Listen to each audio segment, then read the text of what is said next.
Now we're back on the coast of California at a really low tide, -2.0 tide. And this is right after a king tide where the tide was way higher than it normally is. When the tide goes out like this, it's a great opportunity to not only forage for mussels and seaweed and all that sort of stuff, but to find rockfish and poke pulling too if you're into that. So the rocks here are Cretaceous in age, meaning that these were deposited during the time of the dinosaurs. And this is also marine rocks, meaning that these were deposited in the ocean. So I've read some of the published articles on this location, and according to that, a lot of ammonites have been found in this area. And ammonites, of course, are the spiral shells that you might have seen before. Just like the Parisma Formation, this formation was uplifted and the layers above were probably eroded at some point. So in this location, you'll see a lot of these white rocks here. So this is all just quartz. So these are called magma intrusions, and it's kind of what it sounds like. So this Cretaceous siltstone was deposited first, and the magma from below the Earth's surface intruded within these siltstone beds and solidified. So all these quartz intrusions are always going to be younger than the rocks that they're in. So there's a lot going on in this section of rock. But my favorite part is towards the bottom, where there's a huge chunk of diorite just sitting in the middle of this really fine-grained sandstone. But this is highly unusual. I've never seen anything like this. It's probably dropped in by either a glacier or through a storm, where it was carried off and dropped into the ocean. The point is that this isn't supposed to be here.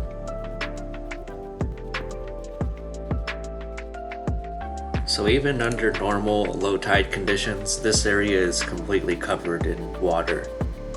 But because there was a king tide earlier in the day, all of this was exposed.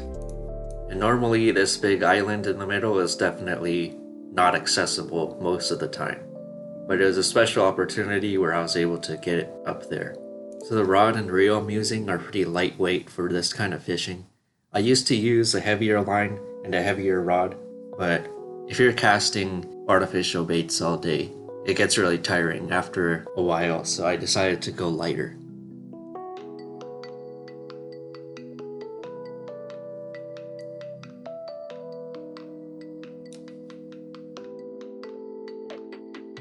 So the water here was only about 2 feet deep.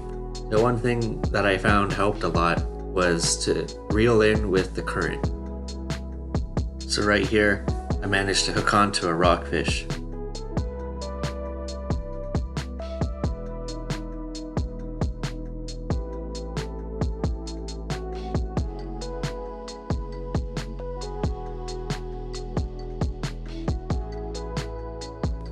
So I decided to risk it all, and I tied my GoPro to my rod.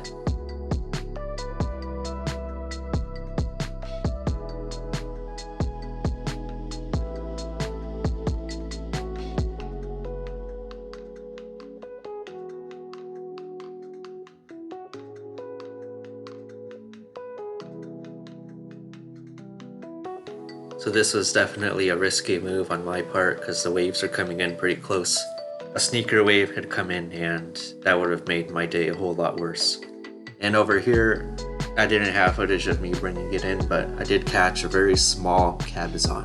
This was definitely under the legal size, so it was safely released back to the tide pool where it came from.